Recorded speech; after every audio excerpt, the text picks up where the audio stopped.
আসসালামু আলাইকুম। আশা করি সবাই ভালো আছেন। আমার সাথে যাদেরকে দেখতেছেন এরা হচ্ছে নতুন উদ্যোক্তা এবং আমার কাছ থেকে কাটিং নেওয়ার জন্য এনারা অনেক দূর থেকে চলে আসছে। যদিও মাঝে মধ্যে কিন্তু আমাদের ফার্মে বিভিন্ন জায়গা থেকে লোকজন আসে, আমাদের হয়তো ব্যস্ততার কারণে তাদের সাথে সময় দিতে পারি না এবং তাদের সাথে কিন্তু ওইরকম ভাবে কথা বলতে পারি না। নতুন গরুর খামার শুরু করবে, অলরেডি কিন্তু শেড শুরু করছে, তো তাই আমি তাদেরকে কিন্তু কিছু পরামর্শ দিলাম। কারণ ফার্ম করার আগে কিন্তু আপনাকে অবশ্যই পুরাতন খামারির কাছ থেকে এবং যারা একটু অভিজ্ঞ তাদের কাছ থেকে কিন্তু অবশ্যই পরামর্শ নিতে হবে। তো আমি তাদেরকে যে পরামর্শগুলো দিলাম, আসলে একজন খামারি হিসেবে কিন্তু এই পরামর্শ দেওয়াই উচিত। শুরুতেই কিন্তু গরুর খামারের প্রয়োজনীয় বিষয়গুলো জেনে রাখা জরুরি। যেমন খামার শুরুতেই আমরা যে ভুলটা করি সেটা হচ্ছে সেটের মধ্যে কিন্তু অনেক টাকা ইনভেস্ট করে ফেলি।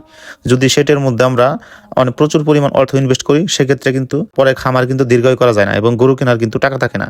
গরু কিনতে পারলেও কিন্তু পরবর্তীতে সময়ে কিন্তু গরুর খাবার খরচ বা ফার্ম কিন্তু চালাইতে হিমশিম খাই আমরা। আমি তাদেরকে বললাম যে শুরুতে ছোট আকারে শুরু করবেন, আর এর পাশাপাশি কিন্তু আপনাকে পর্যাপ্ত পরিমাণ ঘাসের চাষ করতে হবে। ফার্ম শুরু করার আগে আপনি যখন শেডের কাজ শুরু করবেন তার আগে কিন্তু আপনার মানে ঘাসের জমি লাগাতে হবে, অর্থাৎ ঘাস থাকতে হবে। এরপরে কিন্তু ছোট আকারে শুরু করতে কেন বলি, যেমন গরুর চোখের ভাষা আগে বুঝতে হবে, নিয়মিত খাবার খাচ্ছে কিনা, শারীরিক কোনো সমস্যা আছে কিনা, এরপর জাবর কাটতেছে কিনা, দৈনিক কতটুকু মাংস বৃদ্ধি পাচ্ছে সেটা কিন্তু অবশ্যই খেয়াল রাখতে হবে।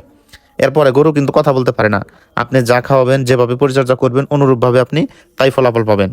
এরপরে ফার্মে অবশ্যই থার্মোমিটার রাখতে হবে, কোন গরু অসুস্থ হইতেছে কিনা বা কোনো রোগের লক্ষণ দেখা দিলে বা গরুর কম খেলে কিন্তু অবশ্যই আপনাকে থার্মোমিটার দিয়ে তাপমাত্রা নির্ধারণ করতে হবে। ঘাস আমরা অনেকে ভালোভাবে লাগাইতে পারি না, তো ভালোভাবে লাগাইতে পারলেও কিন্তু পরিচর্যা ঠিক মতো করি না।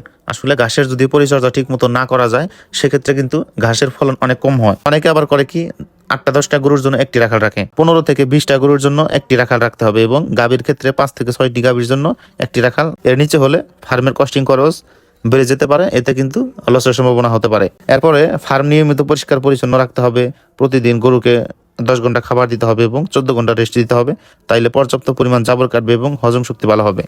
তো এই বিষয়গুলো এবং ফার্মে আরও যে ধরনের বিষয় আছে, খুঁটিনাটি বিষয় আছে, কিভাবে খাবার পাত্র তৈরি করতে হবে, কিভাবে পানির পাত্র তৈরি করতে হবে এবং ফ্লোরের মধ্যে কতটুকু ঢালু রাখতে হবে, এই বিষয়ে কিন্তু ওনাদেরকে বিস্তারিত বলে দিছি।